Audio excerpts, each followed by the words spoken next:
Hello, everybody. Welcome back to Take the Black Live.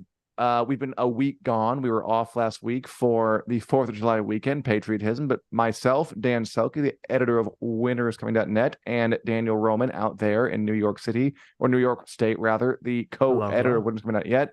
We're back. We're here. We're ready. We're rested.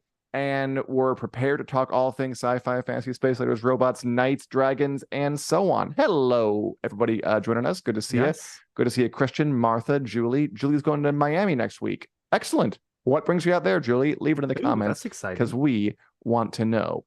Daniel, did you do anything during your 4th of July break? Banter? 4th of July break.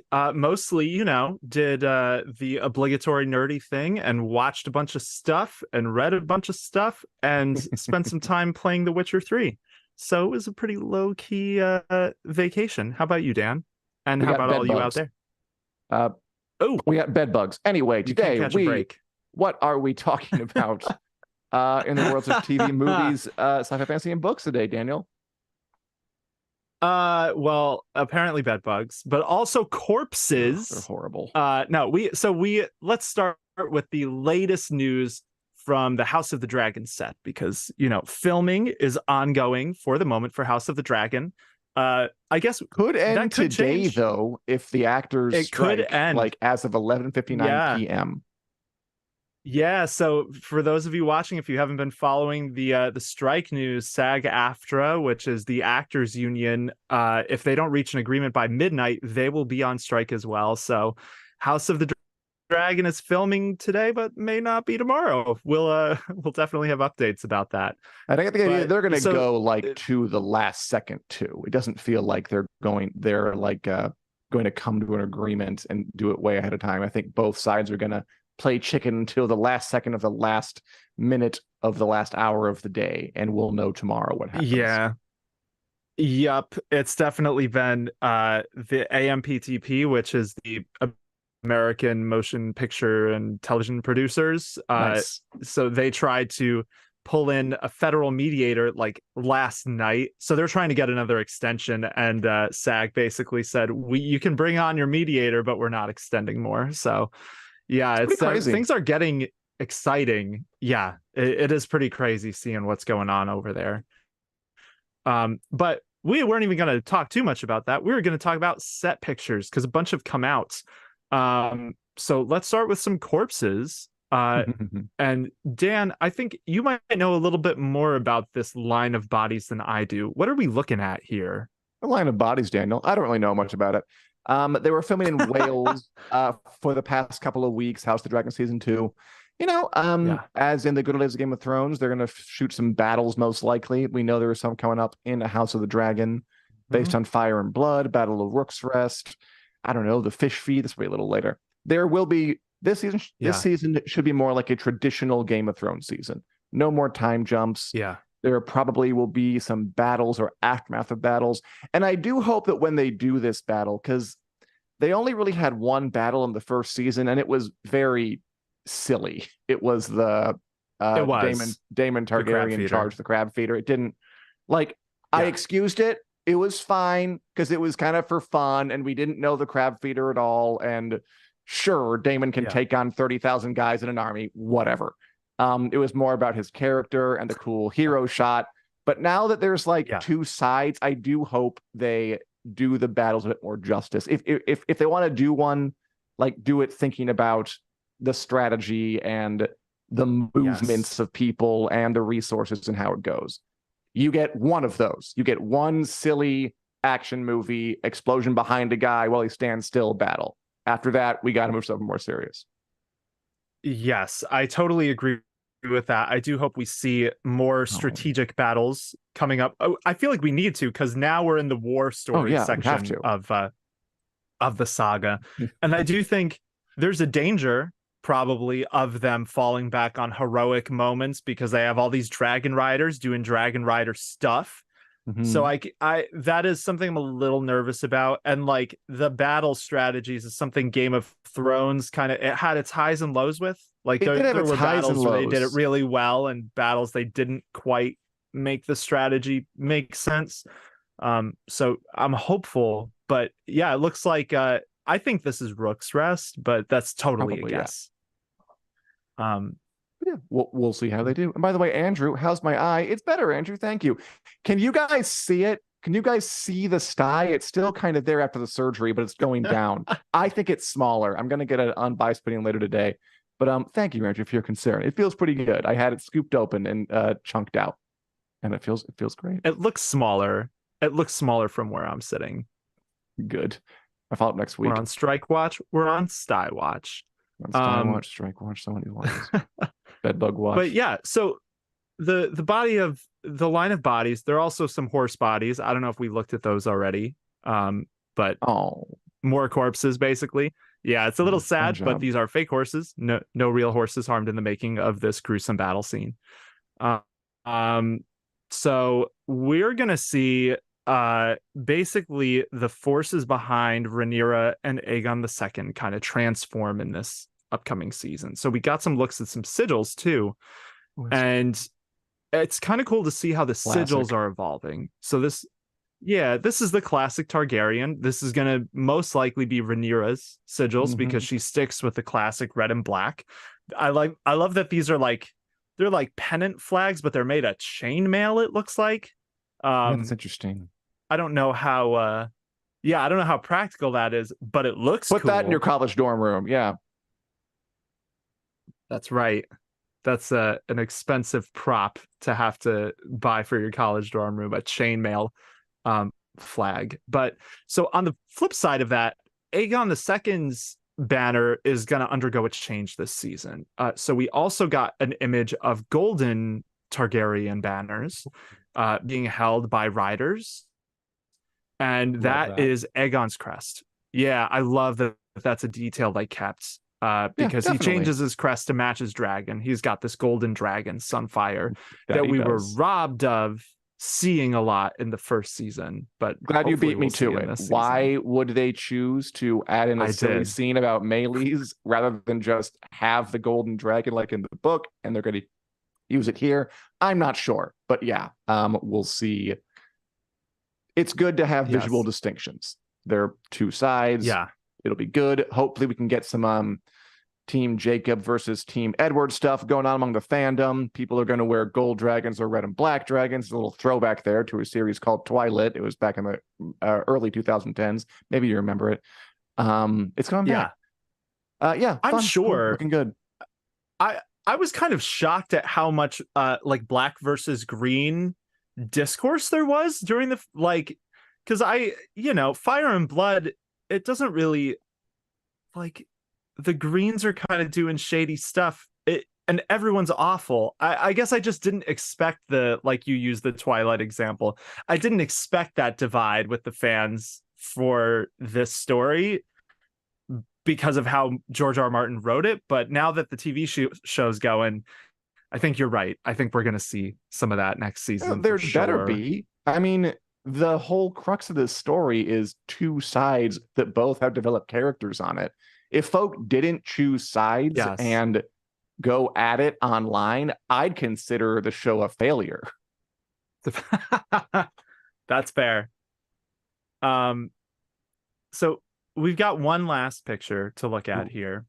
And this is Steve Toussaint, who plays Corlys Velaryon, has been spotted. I believe this is in Wales filming. So presumably there's another shot that goes with this that we don't have of a little rowboat out in the water.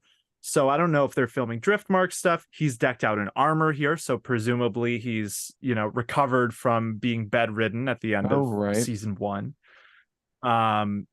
But it's cool to see him out there mixing it up. I'm kind of curious what they're going to do with him this season. Because, Corlys is a pretty big character in this overall story. So, yeah. I can't tell if I'm just getting used to the wigs or it looks better on him.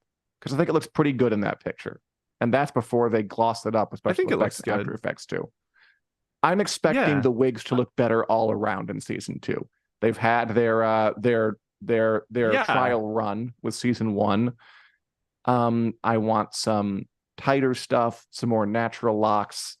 and I want them to make an Emmy category for wigs just to nominate House of the Dragon 5 times and give it to them every year until the Yes. show is over. Yes. Oh yeah, I guess that's some other news we should probably mention, right? So the Emmy nominations just happened. House of the Dragon nominated for Outstanding Drama Series in the Emmys. It's good for them, yeah. Yeah, good for them. I mean, it's great to see House of the Dragon and Westeros getting love. How do you feel about the snubs though, Dan? Because none of the actors were nominated, which I am shocked by. You know, my opinion has always been that award shows are very, very silly. It's hard to take this too seriously of anything, but yeah. I mean, I like the show a lot, so I thought they should have given. It's crazy that Patty Considine never got a nomination for anything substantial. That's silly. Insane. Emma Darcy, Miley That's the big Matt one. Smith. We're all. Yeah, that's the big one. Silly, but there you have it. HBO came out really ahead. Succession is up for a ton of stuff. The Last of Us up for a ton of stuff. The White Lotus up for a ton of stuff. HBO really had a banner year on TV from from House of the Dragon to the White Lotus to The Last of Us to Succession to even Perry Mason Warrior, and then they capped it off with The Idol, which was the most embarrassing thing they possibly could have done, which was a hilarious way to end their winning streak. But that wasn't in time for the Emmys, so they're just dominating the Emmys all over the place. Good for them. I wish House of the Dragon was more presented. I wish there was more actors in the mix. But happy for who's there. Sure. Yes, it's nice to see Succession getting love. You know, anytime a really acclaimed show is hitting its final season, I feel like when it comes to things like Emmys, they're just going to get nominated a lot across the board if it's really good. Because, best, I think it's supporting actor. The entire category is basically Succession and White Lotus. It's like 4 and 4 from each show. Best directing, there are 3 Succession episodes, 3 different ones nominated, and then the other 4 entries are all different shows.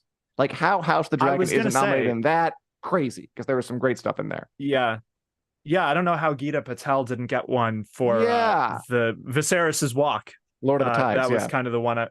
That was the one I was expecting. But yeah, I don't know how that works. How Succession has 3 episodes and the others are just seasons. I mean, I'm not going to claim to know how stood out to works. me too. But as Robert Harris says, but Better Call Saul getting some love. That's true. That was a great show that it has some writing nods, has some directing nods, has some acting nods. But it should be a fine show. It'll happen, I think, in September. I mean, award shows are silly. Yeah. But if they award the thing I like, then I'm at least excited about them. Yeah. How that happens. It's very self-serving, and I don't make apologies for it. But yeah, it's happening. Congrats to all the nominees. Succession, I'm sure, will win a lot of things, I'm guessing. It does deserve it, too, because it was a very, very strong final season. And House of the Dragon can come back. Yeah. Andrew, I didn't know. That Andrew must have been really new. Well, I mean, Nicole says that fantasy isn't taken seriously, but we got to remember, Game of Thrones swept the Emmys for years on end. Pretty sure it set like a record in its 8th season for the amount of Emmy noms it got. And the actors got nominations there. The actors didn't win a ton.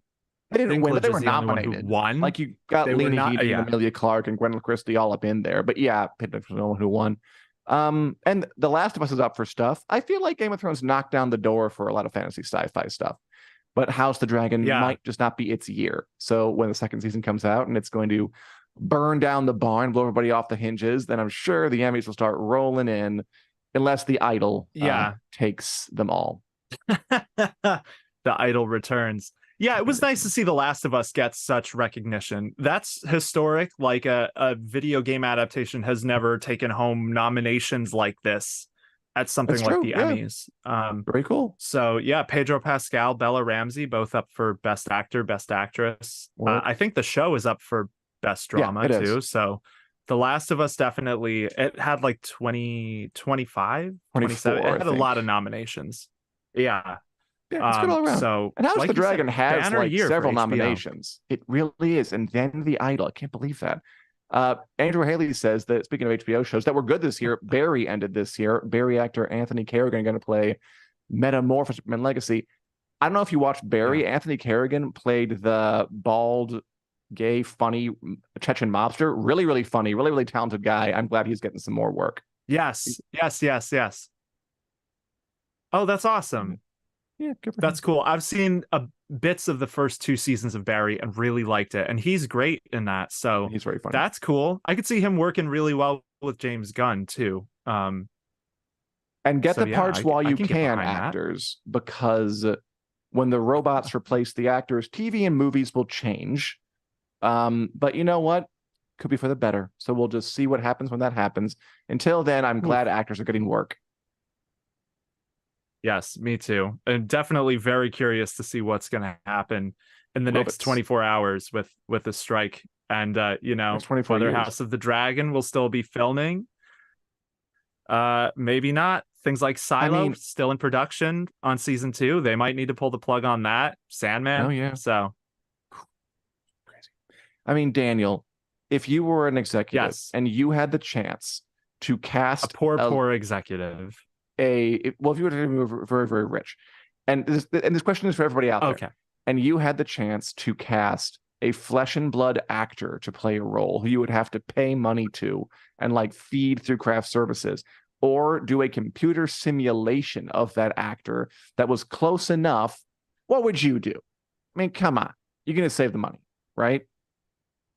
I think for me, I'm going to hire if I'm a CEO who has the money, not poor.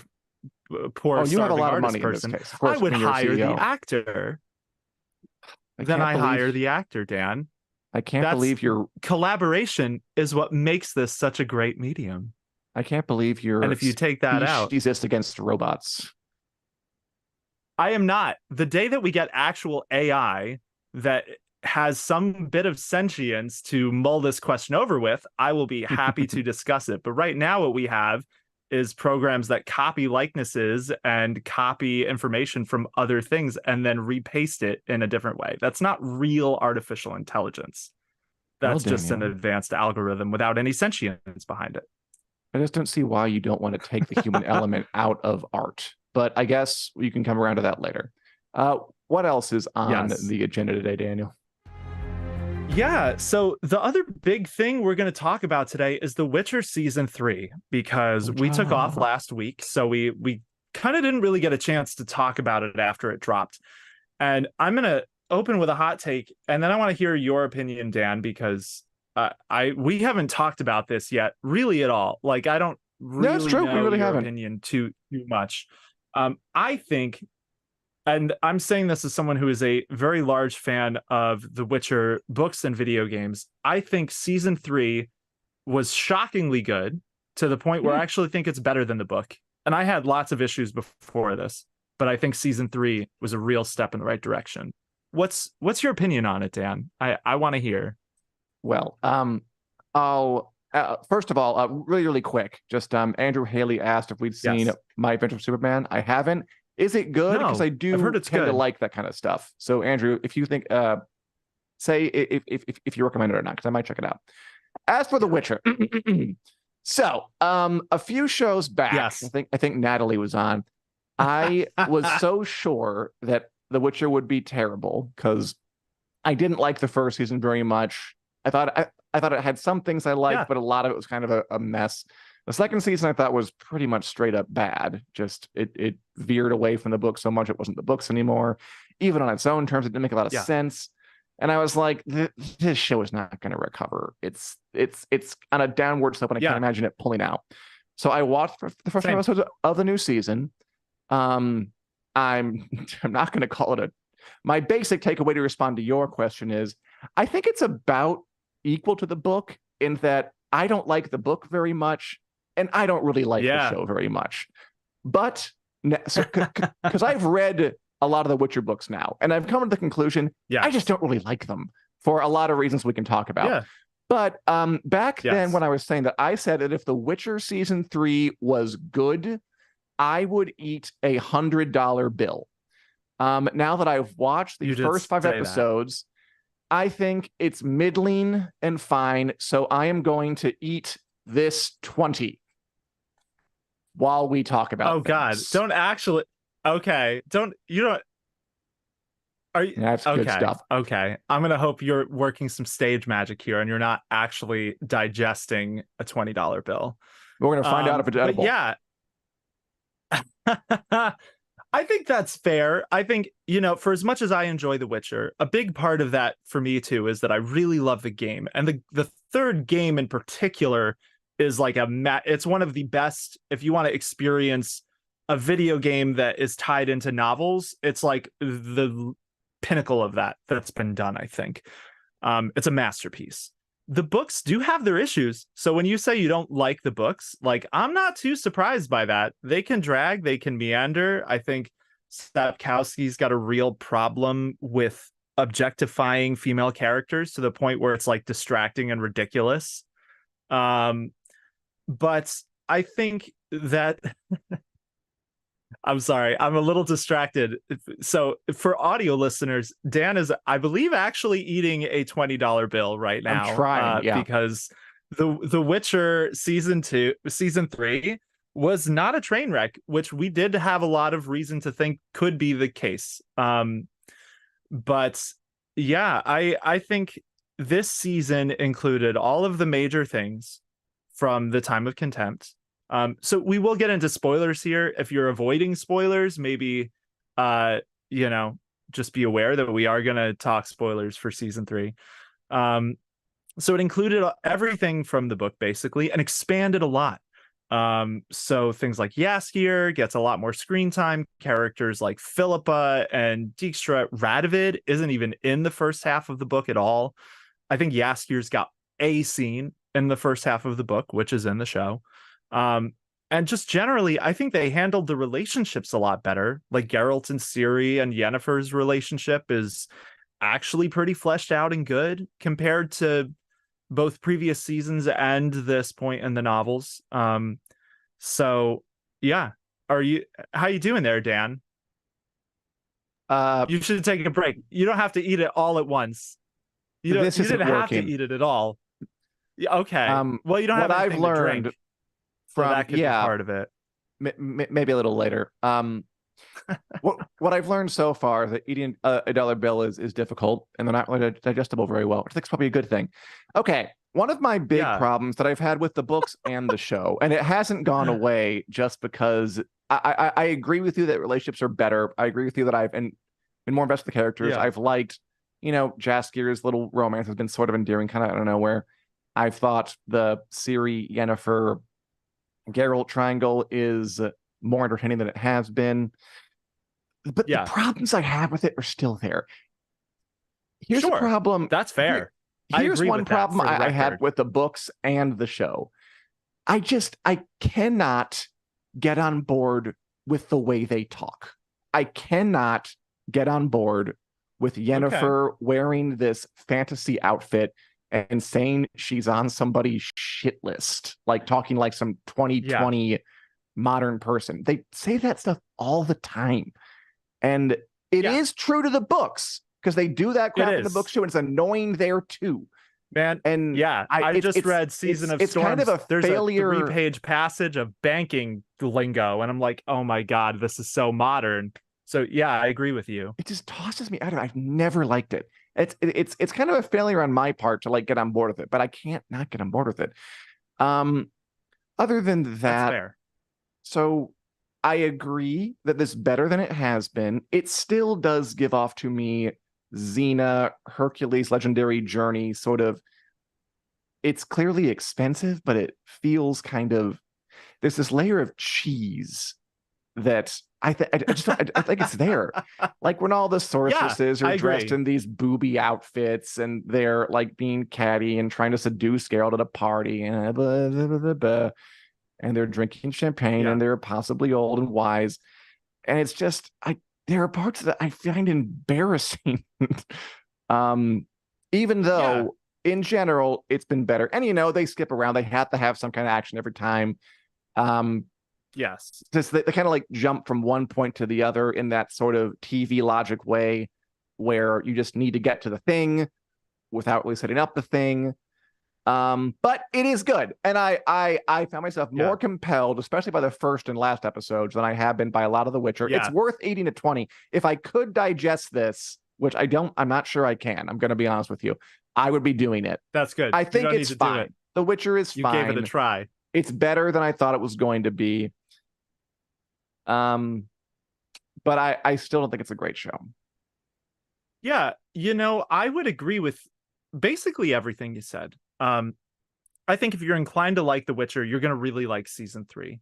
If you didn't think it was great in the first place, or you're not particularly attached to the story, it's hard for me to almost be objective about this because I am very attached to these characters. Sure. I've spent hundreds of hours with them across, and I have not. 3 different. My first Witcher thing was the show, and that makes a huge difference. Mine was the third game, which, like I said, that is a masterpiece. That to me is the best iterate. And don't tell Andrzej Sapkowski that I said this.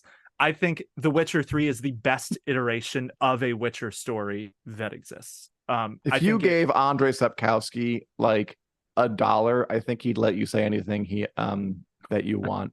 You can give him this ruined $20 bill. Yeah, he could have been more involved in the TV show. He didn't want to be. So that is probably fair. But yeah, I think it does still have issues. Like that a cappella group, man, I hate that a cappella group so much. That is one of those things for me where it's that it's such a modern thing that it's embarrassing to watch. And I'm and they make it a gag in the show, but I'm still I really didn't like this choice much. Cheese is fine. I didn't mind them. There was one thing in that last episode, one of the party, which had some nice bits, but I liked it. It did. When the bard group kept repeating the song all is not as it seems. I'm like, oh my God. Yes, we get it. There's layers. Just you can back off a little bit. That's what I mean by kind of cheesy, which is fine. Cheesy's fun. I like cheesy, but it's not. And then it wants to be very serious sometimes, and it's then maybe you don't have the cheesy tags on it. It's fun. It's a fun show, and this is the best it's been. It's the best it's been. That's true. It is the best it's been. It's worth $20. Agree. $20 is pretty good. It is. Yeah, I mean, not saying it's not we're not talking about it's just suddenly House of the Dragon, right? It still does have its things, like you said, its quirks. But I think for me, this is one of the first times the virtues of the show are very much outweighing the quirks. And I have to give kudos to the monster stuff, because that's something I think the show has been a little hit and miss with, some of its monster effects and monster fights. I think this season they really outdid themselves. That hand creature, cool. I've seen that fight scene maybe 3 or 4 times now, and it still makes me kind of be oh, on the couch. So yeah, I think they really, really did a good job with especially the action scenes. I like the murder mystery kind of style of the 5th episode, but I agree with the on the nose band thing that like we said, those even are the quirks that have been issues so far. But again, Julie's right. Isn't it part of what fantasy is about? Embrace those differences. I should be able to do that, and it's just I've never quite been able to with this show. Maybe it got to a bad start and I never quite got off it. But again, I think it's nice. I think it's fun. I ruined a $20 bill because this show was pretty good. And that's not worth nothing. That's worth $20, $36 in Australia. That's right. So I do want to call out this one comment from Andrew Haley on YouTube. So how excited are y'all for the rats? I will just say I've been the opposite of excited for the rats, because it feels to me like this is Netflix's strategy with The Witcher, is to bounce between season spinoff, so that we're never going a year without some sort of Witcher thing. That's at this point, it's clear that's their pattern, because they've done it they did Nightmare of the Wolf between seasons 1 and 2. Then they did Blood Origin between 2 and 3. So now they're going to do rats between 3 and 4. I think the rats. So as the rats are written in the book, I really did not like the idea of them doing a rats spinoff. The rats are not particularly likable. There are issues with the way Sapkowski wrote some of the rat scenes, especially one we're going to see later this season. Um, I mean, maybe. oh, he meant it as a joke. Oof, oof. Fair, Andrew. But it's the joke does lead me to a decent point though, which is I feel like the show might improve the rats from the way they are in the book because they've already started introducing them. We got to see Missile during the wyvern scene, and that's not in the book. So they are doing a more thoughtful job of introducing the rats so far. So not excited, but kind of weirdly optimistic. I don't, Dan, how excited are you? Ready to eat another a $5 bill for the rats? I think my days of betting I should eat money is over. By the way, Christian says that it's still good if there's half left. Is that true? I could turn in this bitten piece and now see, I'm gonna destroy it, I think, because I was gonna ask because that was the bet. Yeah. That was the bet that I would. I think you could still get away with it. I shouldn't. That would be dishonorable. Nibbled it. I'm gonna destroy it. I promise that I would eat a $20 bill, a $100 bill if it was good. It was good enough. I don't deserve this. There. I don't. Oh, the pain. I hope that Lauren Hisrick sees this and knows your commitment to. It's good enough. I stand by. Yes, and The Witcher was good enough to destroy money over. I should have given it away. It's a better idea. Now I can't do it. Man, I was just full of bad ideas today. I really should have given that away. It happens. We all. Why have didn't I give days. that away? Oh God. What a weird show this has been. I didn't think through any of this.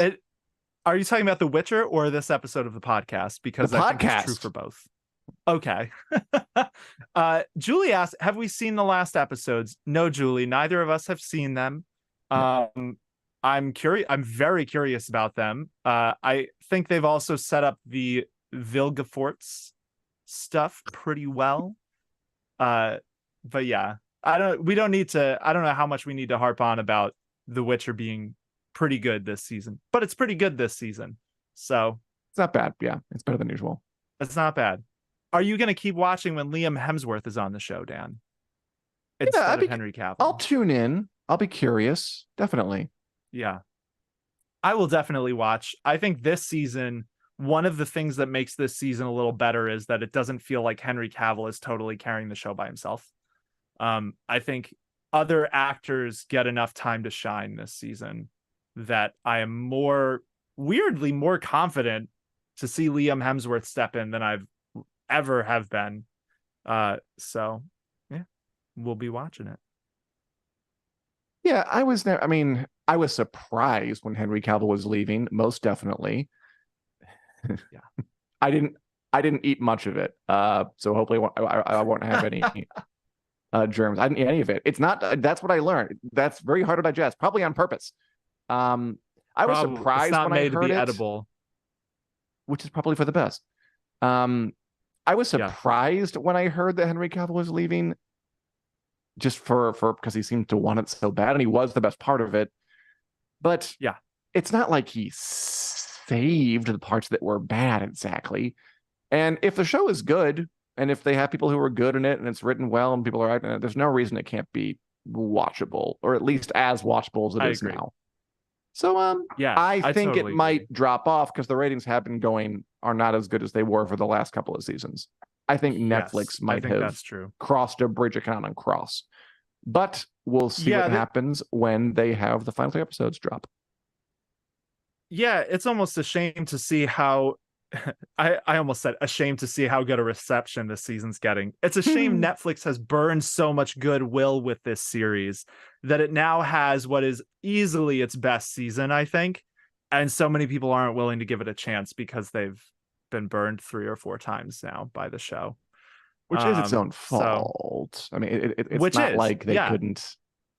There's no reason for me tuning in a little less. Oh, totally. You live and you learn. But sometimes by the time you're done learning, people have already decided to watch something else instead. Yes. And Leo really likes Anya Charlatra, who plays Yennefer, says it's crazy that Anya hasn't gotten more roles from The Witcher. She's always the bright spot on the show. yeah, I'm surprised I haven't seen her in more stuff too, but maybe that's because she's busy slinging spells in the continent most of the time. Who knows? By the way, Julie asks how I'm enjoying the new season of Warrior. She's not quite feeling it. I'm liking it quite a bit. I don't know the show well enough to just like compare it minutely. I think the first episode was my favorite. The action scenes was great that opened it up. Yeah, I'm still liking it quite a bit.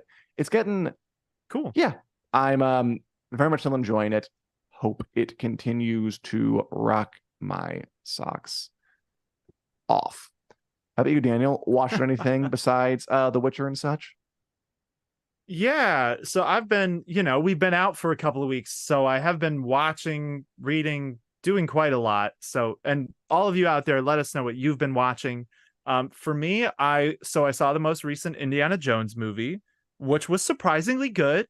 I kind of went in with low expectations, and I don't know that we needed this movie necessarily. But it is surprising to me that it justifies its existence as well as it does, because it's James Mangold, so the guy who directed Logan, and this feels like an how would Indiana Jones grapple with being an old man is the plot of this, and they do service it pretty well. Harrison Ford clearly had an idea of what he wanted to run with for the character. So it was good.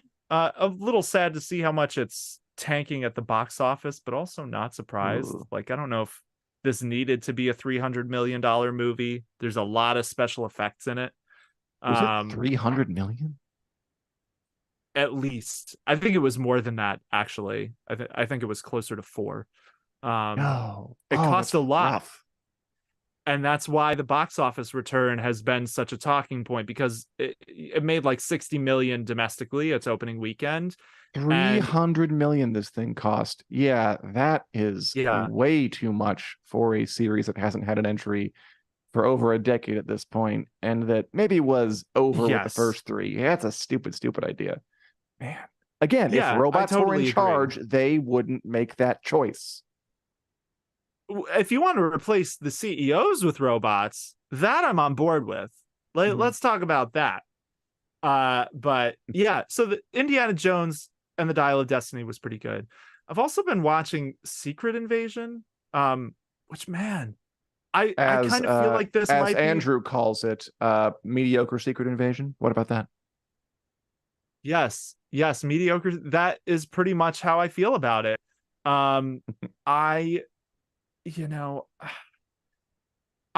been watching Marvel stuff since Iron Man hit theaters. Like, I've been along for the whole ride, and it is such a struggle for me to give even the remotest crap about Secret Invasion. Like, I just do not want to watch this thing, and I've tried and bounced off it like 3 times. You've been watching it, Dan. What do you think of it? I'm kind of liking it now that it's almost over. Okay. The enthusiasm gap is real. Like, the way this is not causing buzz should really send a strong signal that flooding the market with Marvel stuff was the wrong move. The show itself, I think is nice. I like the most today's new episode. I enjoyed. I thought the interpersonal stuff between Nick Fury and his wife was very good. Okay. The wider conflict, it is kind of hard to care about because it does feel contrived. Like, why doesn't he just tell folk what's happening? Yeah. I have no idea. Why wouldn't you call in the Avengers? They've kind of come up with some very contrived reasons for that. It's like, I don't get it at all. You're really going to tell me the Avengers couldn't manage in this situation? Like, do you really need to keep them out of it? They'd be fine.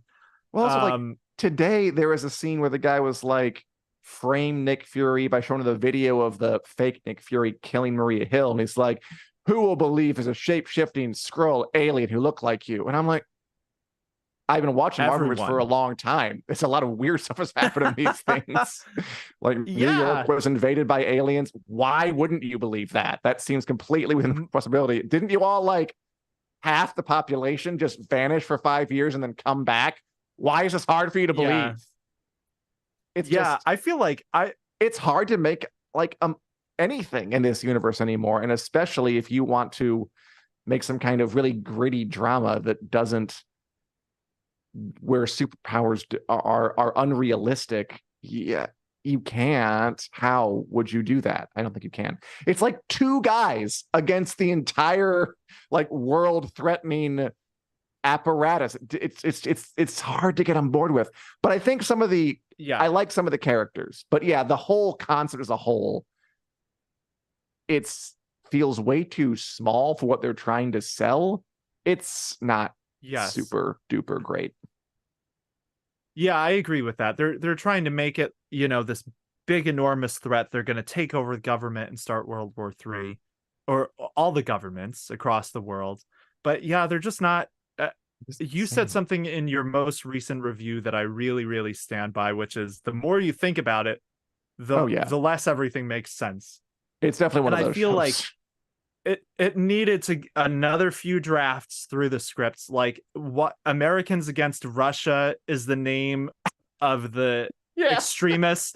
Every time I hear that, I'm like, how did this get through a second draft? How did this get to filming with that name? That it's the Americans Against Russia? Like, anyone with a half a brain in that show should look at that and be like, maybe these are the shape-shifting aliens. I don't know. Sounds like a thing an actual human might not say. Yeah, Marvel's in trouble. But we all know that. Yeah. I think it's hard, especially hard too, because Secret Invasion, which is one of their shows, which has had a lot of anticipation, is airing and not doing great, opposite a ton of shows which are just much better. And like, I'm even gonna put The Witcher in that category. I think this season of The Witcher is better than Secret Invasion. But like Silo, just wrapped its first season and it was great. Walking Dead City's on. Like, there's a lot. Outlander. There's a lot to watch. There is. Warrior. I'm really enjoying Warrior. I want to go back to that last episode where they tried to hide the printing press from the police officers. That show, Warrior. But just saying again, watch it on Max. San Francisco 1870s drama about the Chinese gangs fighting each other and the trying to resist kind of the greater population's oppression legislation. Really, really, really, really good. Great action scenes. I'm loving it. I just want to boost that again because no one talks about that show. Nice. Hey, I'm here for the Warrior boost. I'm glad that you've been enjoying it so much. You're definitely making me want to give it a shot. Yeah, I'd be curious to hear. Yeah, I've got to agree with something Andrew said too. I don't know if you noticed this, Dan. So Andrew said they put Samuel L. Jackson in Secret Invasion in classic Samuel L. Jackson moments, but made it family friendly, which doesn't work for me. And that stood out to me too. There's one scene in one of the early episodes where he's like threatening to shoot someone and he's kind of yelling at them and they're in this room. And it felt like they were trying to recreate his like iconic Pulp Fiction scene where he's like, threatening people with John Travolta and eating their cheeseburger and stuff, but it's like it's Disney. So yeah, I agree with that comment, Andrew. But we can stop bragging about Secret Invasion now. Watch Warrior instead. I hear it's pretty good. I have critiques I could make, but I'd rather not make them and just compliment the show so more folk watch it. And then when it's a big giant hit, I can get into what's slightly wrong with it. I think that's reasonable. I think that's very reasonable. So I have to point this out because you're talking about Warrior. I read a book recently I feel like you might like called The Combat Codes. And I thought to grab this just now because I saw a picture of this author, Alexander Darwin, with one of the cast members from Warrior, because this is a martial arts fantasy novel. Really, really good. Your review, Alexander Darwin. Yes. Yeah. Review of this book up on the site. So yeah, fantasy with some sci-fi elements. Basically, wars are no longer decided by weapons of mass destruction, but by one-on-one fights between expert combatants representing countries and their interests. Which that sounds kind of fun. Yeah. So yeah, he does some cool stuff with it. And some of the action scenes, the fight scenes, it's all organized fighting. So it's not the same as like, a Game of Thrones where there's a coup and people are getting stabbed. It's like most of the action takes place in the ring, but there's a lot of drama that happens there. So sweet. Yeah, excellent book. Watch Warrior, read The Combat Codes, and you cannot go wrong. I endorse this message. Yeah. Shall we move on to the lightning round? Is it Let's do it. time? It's time, Lord. Okay. All right. So, for those of you just tuning in for the first time, which I hope there are tons, welcome. Hey, thanks for listening. We're going to go over all the news we did not hit during our main show in 20-second intervals, and we will be buzzed by producer Richard if we go over those 20 seconds, which never happens. Once or twice. Will it happen today? We'll find out. Once or twice. About it. All right. I'm going to ask you first. I will eat a whole bag of nickels if it goes over 20 seconds. Oh, God. Don't do that. That sounds like a terrible idea. All right. So Good Omens Season 2 is coming up July 28th, I believe. But apparently it's only the setup for a third season. What's the deal with that, Dan? It means that I guess Amazon wants to make Good Omens a franchise. So Good Omens is this really charming British series based on the fantasy book by Neil Gaiman and Terry Pratchett. And we heard the second season was going to be the book they planned but couldn't write because Terry Pratchett died. And then I heard they're going to make a third season. Like, oh, okay. I guess I want to go a long haul thing with this. Don't know if it's a good idea or bad idea, but I'm looking forward to the season and I will watch it and I will review it. So far, so good. Yeah, me too. All right, Daniel. Nice. Right on the buzzer. Right. Daniel, the Wheel of Time animated movie titled The White Tower is in the works. From the same folk who made the original Wheel of Time kind of cheat TV pilot with Billy Zane. A Wheel of Time cartoon movie is in the works. Yes. Yeah, I had to throw the Billy Zane thing in there. So a Wheel of Time animated movie. It's an original story set before the main Wheel of Time story is happening about a young woman who goes to train at the White Tower where the Aes Sedai are. I am so nervous about this because, the Billy Zane Wheel of Time short film was a rights grab to keep the rights for this studio. And they're the ones making this movie. So jury's real out. I'm calling it a short film is generous. Go on. Yeah, it is definitely. It was basically the prologue of the book. Yeah, you've seen it. It's ridiculous. I've not seen it. I should. Oh, well, you're not missing a whole lot. It's basically just the prologue of the book. It is on YouTube. So in happy news, Kit Harington and Rose Leslie, so that's Jon Snow and Ygritte from Game of Thrones, they welcomed their second child recently. They did. Good for them. Not much to say about this. I believe it was a daughter. I'm not 100% sure. But yeah, Jon Snow and Ygritte having children, explaining to their family. They already have one kid together. They're married, family. How cute. Maybe they'll grow up to be Game of Thrones star or to be actors too. Or maybe they'll be like Cersei and Jaime. Probably not. All right, Daniel, moving on. Okay, this is a cool one. Yes. Speaking of things involving books, which you like, you enjoy. Yes, a book. I do. Occasionally. The publisher for Patrick Rothfuss, who's the guy who wrote the Kingkiller Chronicle, one of the most beloved and most fruitlessly waited for fantasy franchises of our time, is putting out a new Kingkiller book by Rothfuss called The Narrow Road Between Desires. Here's the cover. What's the deal with this? Yeah, so The Narrow Road Between Desires is a new version of a story Rothfuss wrote back in 2014 called The Lightning Tree. And basically, it's a 200-page novella. It's coming out later this year in November. It's all about this Fae character, Bast, doing Fae mischief. The entire story is one day. This new version has like 100 new pages. So it's exciting. It's Rothfuss's first book in like a decade. But it's not The Doors of Stone, so people are still pretty mad because these are the times we live in. But speaking of the times we live in, Netflix is taking a crack at the Chronicles of Narnia. It has been confirmed that Greta Gerwig will direct 2 Narnia films for Netflix. That's great. A while back we heard that Netflix was going to make Narnia movies, TV shows. Then we didn't hear anything for a while. And Greta Gerwig is one of the bigger directors working today. She made the Barbie movie. She made that Little Women movie a couple of years back, which was really, really good. That's big. I'm glad they're moving forward with it. Greta Gerwig is a big talent. Might be able to actually bring something new to it. Can they make Narnia cool again? I don't know, but at least moving forward, that's nice. I am. Yeah, that's a good this. question. Daniel, Can they make Narnia cool? this is pretty exciting and or cool for the first time. Ryan Reynolds shared the first photo from Deadpool 3 featuring himself as Deadpool and Hugh Jackman as Wolverine in the classic comic outfit we never actually saw in the old X-Men movies. Yeah, I think there's like a single frame in the old movies of the suit in a case. We've never seen Hugh Jackman wear it, and here he is looking great as Wolverine. So that's fun. I have a feeling this Deadpool movie, this is going to be a good one for Marvel. So we've talked about Marvel struggling. Yes. I think this is going to be one of the next really special Marvel movies. Deadpool or at least 3. successful. I can't wait for it. Yeah, totally. All right. So speaking of superheroes, all right. Oh, goody.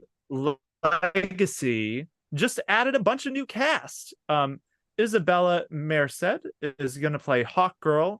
Edie Gathegi is playing Mr. Terrific, and Nathan Fillion is portraying a Green Lantern. What's the deal? Which one? Should we be hyped?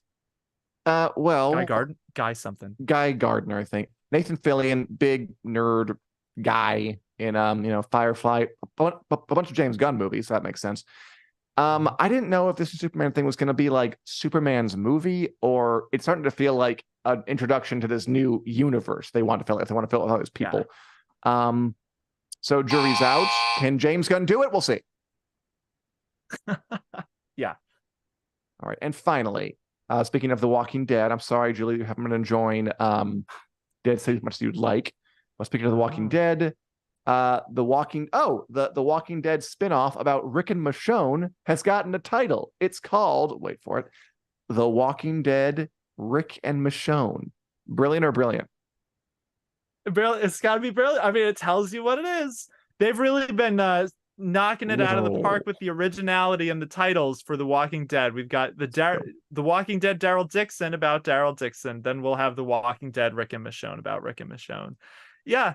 I mean, I'm excited for that series. I wish they gave it, a slight, like Dead City, a slightly more inventive title. Robert Harrison, not a fan. Terrible title, he says. I mean, it's what is on the tin. You get what you're paying for. Not terribly original. You do. But they know why you're watching it. Come on back. Even Dead City, like if they had just called it Dead City would be good. The Walking Dead Dead City sounds to me a little duplicative, but I'm not at AMC. Thanks for watching, everybody. This is fun. Thanks for talking to me, Daniel. We were back after a week break. Good to be back. Good to be mixing it back up. What a way to start things off. Indeed. I feel a little lightheaded. Is it the humidity? Is it my hunger? Is it the fact that I try to eat money? I don't know. But we'll be back next week. We're back here every Wednesday at 2 p.m. Central Standard Time on the Winners Coming YouTube page and Facebook page, or 3 p.m. on the East Coast, 1 p.m. in the Mountain Time, and noon in California. And you can also find us to download wherever podcasts are available, be it iTunes, Google Play, or elsewhere. And as we sign off, I'll just give a bit of advice. Just don't be like me. Don't eat money. Spend money. Goodbye. Nice. Take care, y'all.